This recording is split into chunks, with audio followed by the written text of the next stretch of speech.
جو معاشرتی اور دنیاوی فوائد آپ ارشاد فرما دیں عدل و انصاف۔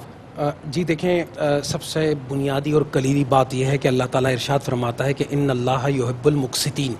اللہ تعالیٰ انصاف کرنے والوں کو پسند کرتا ہے۔ جس طرح قبلہ مفتی صاحب نے آیت پڑھی، اس کا اگلا حصہ ہے کہ اعدلوا هو اقرب للتقوی،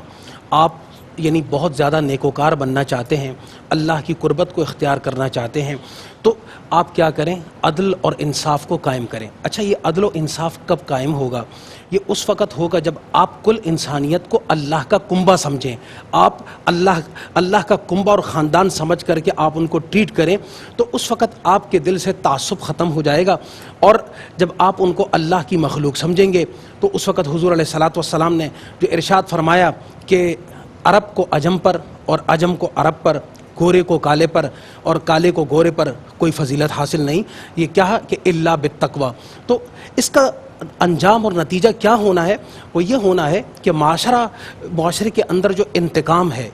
دشمنی ہے، فساد ہے، تعصب ہے، لسانیت ہے، قومیت ہے، فتنہ پروری کی جتنی شکلیں ہیں وہ سب کی سب ختم ہو جائیں گی، بشرطے کہ ہر ادارے میں بیٹھا ہوا شخص وہ انصاف اور بالخصوص عدل کی بنیاد پر اپنے فیصلے کرے اور ان فیصلوں کو لاگو کرے اور اس کا جائزہ لے کہ اس کے کیے ہوئے فیصلے عام انسانوں تک پہنچ رہے ہیں یا نہیں پہنچ رہے، اور جس طرح اوپر کے انسان عدل کی بنیاد پر فیصلے کریں، ویسے ہی نچلی سطح پہ بیٹھا ہوا ہر آدمی اپنے ڈپارٹمنٹ سے متعلق افراد کے بارے میں اس کو یقین کر لینا چاہیے کہ وہ سب کے ساتھ عادلانہ برتاؤ کر رہا ہے، کسی کے ساتھ اس کی ذات سے، اس کے عہدے سے ناانصافی اور ظلم نہیں ہو رہی، تو لا محالہ جس جگہ پر عدل قائم ہوتا چلا جائے گا، اللہ کے فضل و کرم سے وہاں امن و امان بھی قائم ہوتا چلا جائے گا، خوشحالی بھی قائم ہوتی چلی جائے گی، اور لوگوں کے دلوں کے اندر باہم ایک دوسرے کے لیے محبت اور مودت وہ بھی پیدا ہوتی چلی جائے گی۔